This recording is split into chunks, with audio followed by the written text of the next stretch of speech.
વિવેકાનંદજી જય સચ્ચિદાનંદ. ચાલો જોઈએ આપણે સામાનો વ્યૂ પોઈન્ટ સમજીને તે પ્રમાણેનો વ્યવહાર કરવો, એનું નામ સ્યાદવાદ. એના વ્યૂ પોઈન્ટને દુઃખ ના થાય એવી રીતે વ્યવહાર કરવો. ફરીથી આપણે વાંચીએ, સામાના વ્યૂ પોઈન્ટને સમજીને તે પ્રમાણેનો વ્યવહાર કરવો, એનું નામ સ્યાદવાદ. એના વ્યૂ પોઈન્ટને દુઃખ ના થાય એવી રીતે વ્યવહાર કરવો. અહમ ન દુભાય, સ્યાદવાદ વાણી વર્તન મનન. એક વાત દાદાએ પોતાના માટે કરી કે અમને મન છે જ નહીં. હવે મનને શું કીધું? મન એટલે ગાંઠોનું ગૂંચળું.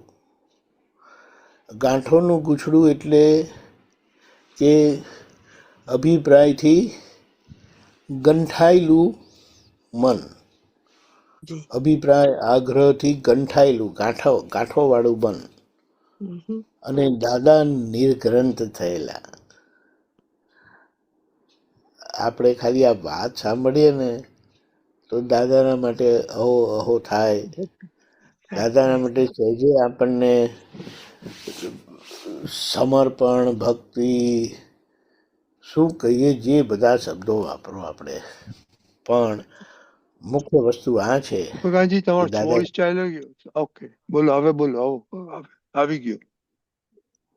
આવી ગયો? કેમ જતો રહી છે? જાતે જાતે જતું ના રહેવું જોઈએ. આપણે કહીએ કે બંધ થાવ ત્યારે જ બંધ થવું જોઈએ. તમારું જાદુ છે. એટલે આપણે શું કહીએ, અહીંયા સમજીએ કે દાદાએ પોતાના મનને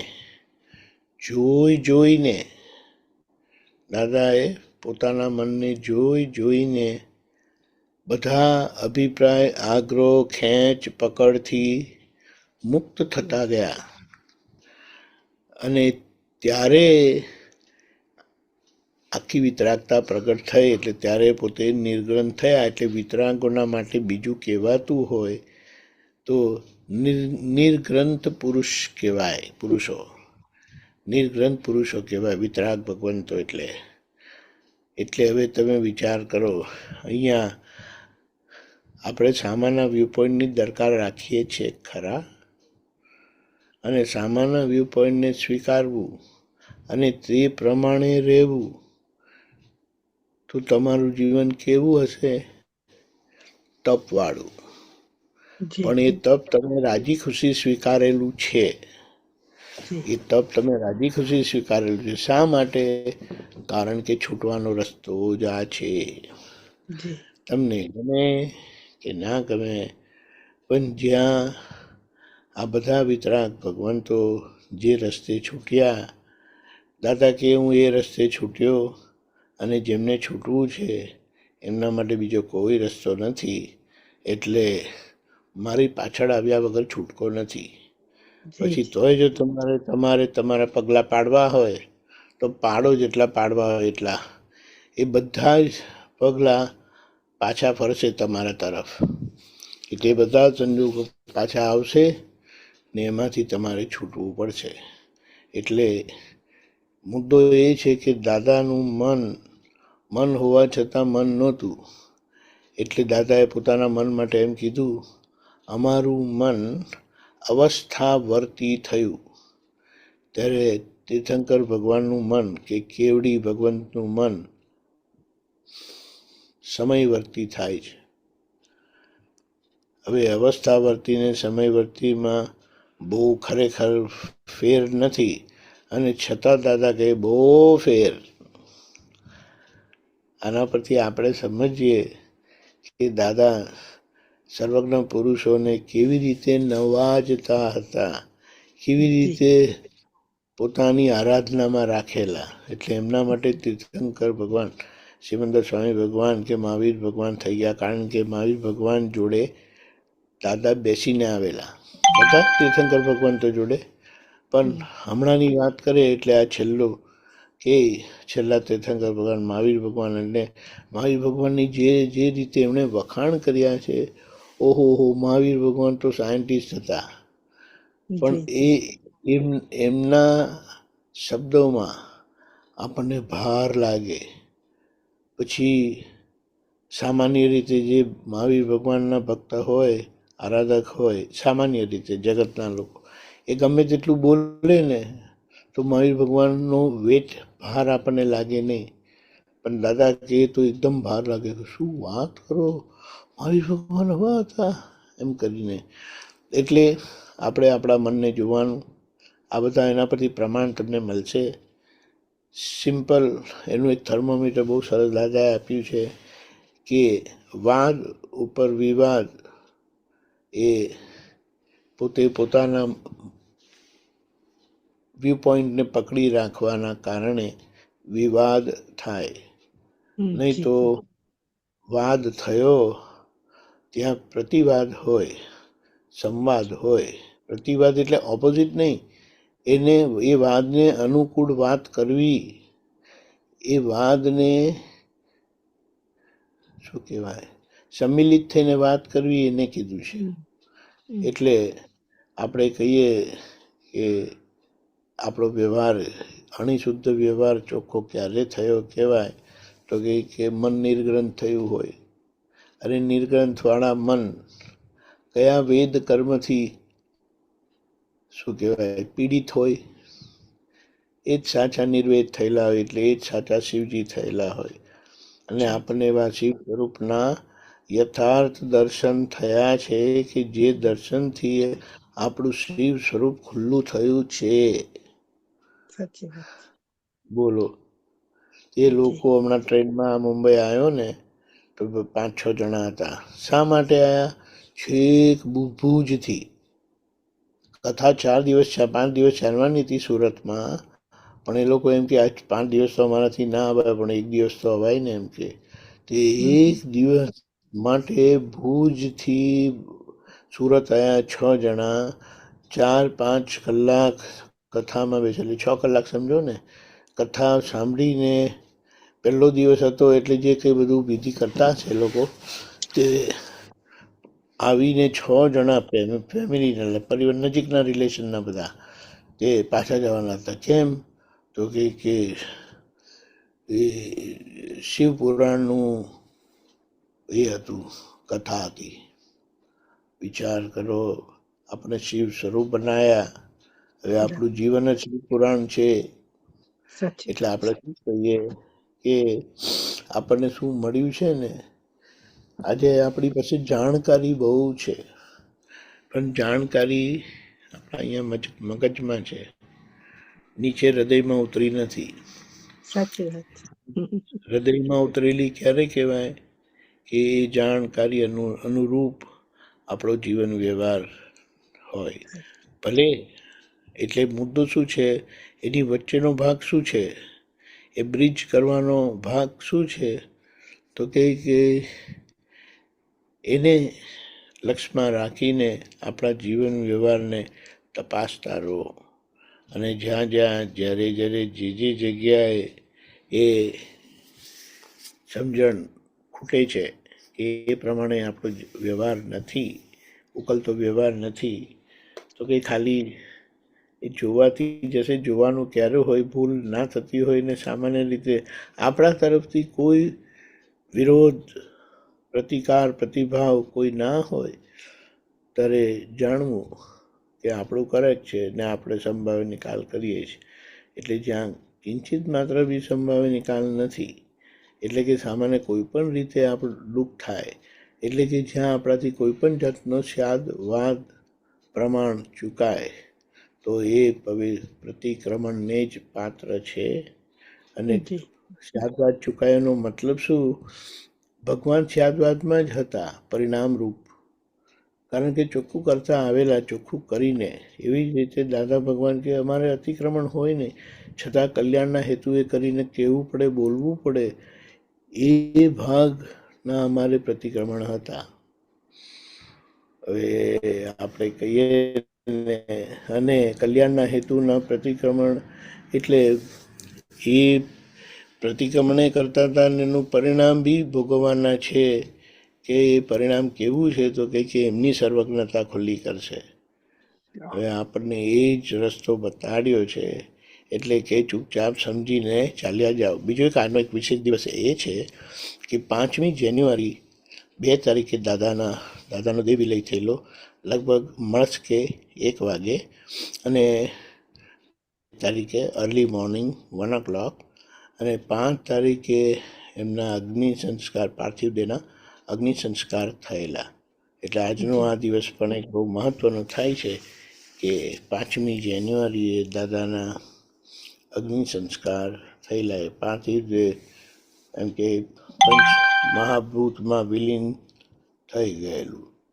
એટલે આપણે કહીએ કે હવે દાદાને આપણે જો શ્રદ્ધાંજલિ તો ના હોય પણ આપણી સમર્પણતા એ જ રીતે વ્યક્ત થઈ શકે કે આપણે એમના કયા પ્રમાણે પગલે પગલે ચાલી જઈએ. જય સચ્ચિદાનંદ. જય સચ્ચિદાનંદ. તો આના હેમાંગીની સંબંધમાં એક આપ બોલો બોલો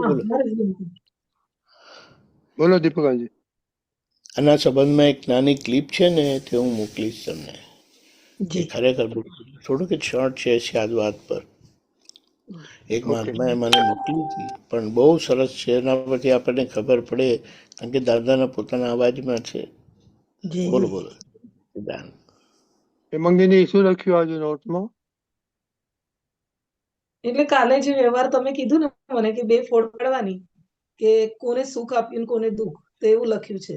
એટલે જે વ્યવહારમાં મારા એક આંટીના જોડે હું એમને લાગે એવી રીતે રહી છું આખો દિવસ. કાલે હાફ ડે હતો મારો, તો એમને થોડું આપવાનો પ્રયાસ કર્યો શું કે દેખાયું. અને આપણે હજુ લાલચ વ્યવહારમાં છે, બહુ બધું દેખાયું કે હજુ પણ એ મને કંઈક એવું કે તારે હું આ વસ્તુ આપું, એ અત્યારે જવાના છે, આંટીને લઈ આવ્યા હતા. તો એ બી દેખાયું કે વ્યવહારમાં કેટલી બધી હજુ પકડ છે મારી. એના લીધે આ દાદાનું જ્ઞાન સમજવામાં મને હજુ નથી એ થતું બરાબર. એ દેખાણું. Very good દીપકાજી. ભેળાઈ જઉં છું અને આપણે એમ સમજીએ તમે કરતા નથી પણ હેમાંગીબેન જે કરે છે સંજોગ ના ધક્કામાં, એને તમે જોઈને તમે સમજ્યા અને ખબર પડી કે આવું છે. દાદાના જ્ઞાનમાં રહ્યા ના ક્યારે કહેવાય કે તમે જોયું નહીં. તમને ખબર પડી, તમે પરફોર્મ નથી કર્યું એ તમને ખબર પડી ને, એ દાદાનું જ્ઞાન છે. આ વાત સમજવા.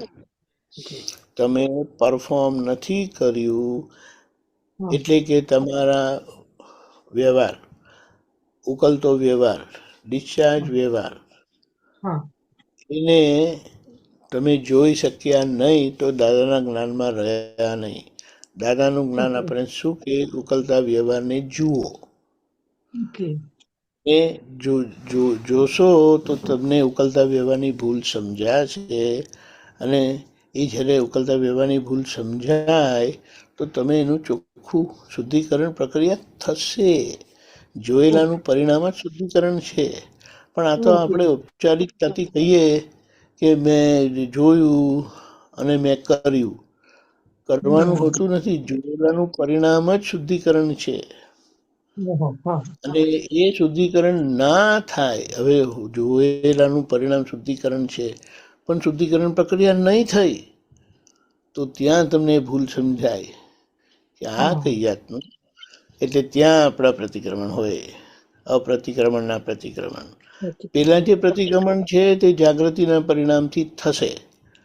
અને આ આપણા જે પ્રતિક્રમણ છે અપ્રતિક્રમણના પ્રતિક્રમણ, ખરેખર એ પણ જાગૃતિના પરિણામથી જ છે.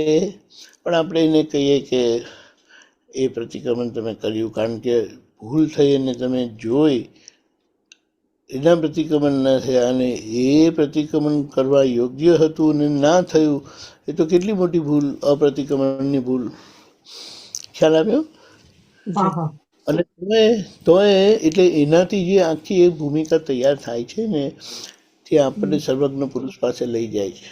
કારણ કે મન વચન કાયની એકતા બહાર નહીં થઈ પણ આ રીતે રહેવાથી અંદર થઈ.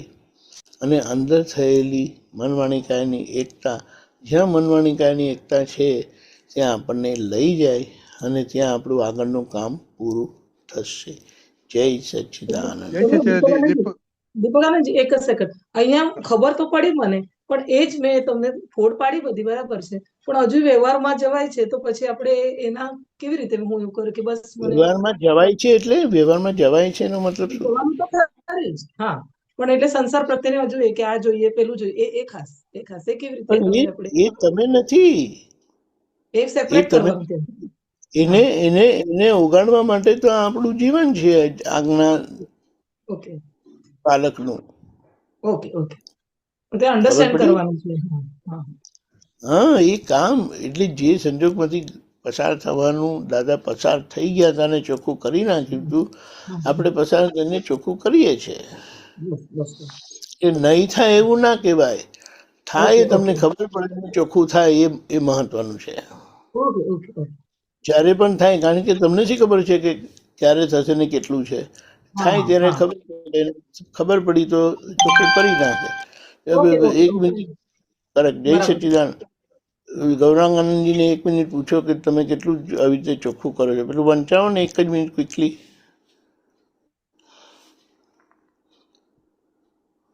ગૌરંગાજી, હા, જય સચ્ચિદાનંદ.